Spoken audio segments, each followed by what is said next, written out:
ဖြေကြည့်လိုက်ဟေးခဏလေးမေကိုမသိဘူးခဏတော့မေကိုထုတ်ပေးမယ်ပညာရေးဝန်ကြီးကိုယ်တိုင်ဖြေရိုက်ခဏ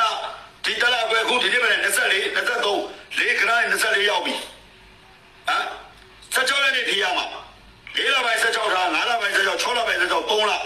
အဲ့ဒီမှာအခုက4လပိုင်းအခု24ရက်ရှိပြီနော်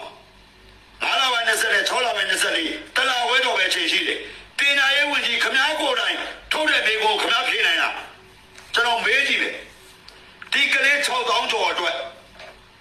ဒီကလေး6000ကျော်ဆိုတာအိမ်ထဲမှာနေပြီးစာချက်ပြီးတော့မှဖြေရတဲ့ကလေးမဟုတ်ဘူးဗျခမားတို့ငလီလှုပ်သွားလို့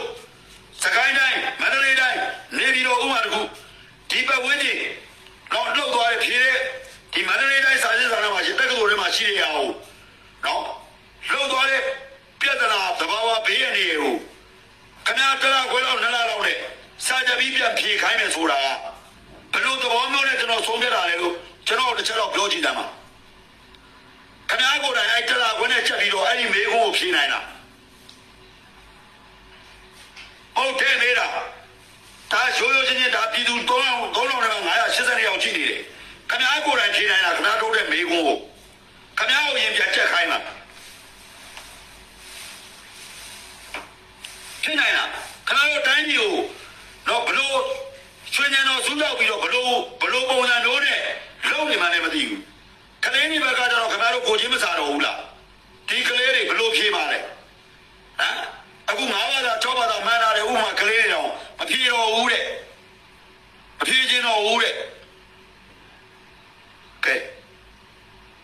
အဲ့တော့ဘာဖြစ်လဲအကုန်လုံးအောင်ပေးရရမှာတဘာဝပေးရတယ်ရ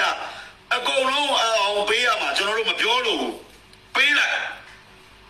နော်အဲ့ဒီမှာသူ့ရဲ့ exam choice သူ့ရဲ့ဒီဆရာဝန်နဲ့ဆရာမတွေကုန်တည်တယ်နော်အောင်ပေးလိုက်ပြီပြခဏတော့တတ်မှတ်လိုက်တော့ဂုံတူးလည်းမပေးနဲ့နော်ကြားလည်းမကြားနဲ့တော့ဒါကတဘာဝဘေးကြောင့်ဖြစ်တဲ့ကိစ္စဂုံတူးလည်းမပေးနဲ့အကြလည်းမပေးနဲ့ပြန်လည်းမပြေခိုင်းနဲ့အားလုံးအောင်ပေးလိုက်ပေးပြီးစေးလိုက်မိတဲ့ကလေးတွေလာလျှောက်ဆိုပြီးလျှောက်ခိုင်းလိုက်နော်ဒီရက်စစ်တဲ့ကတော့မှလည်း तू က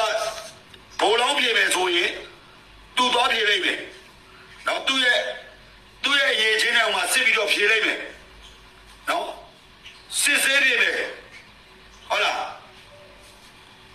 နော်စစ်စေးကိုပြေမယ်လူလေပြေလိုက်စစ်စေးပြေမယ်ကောင်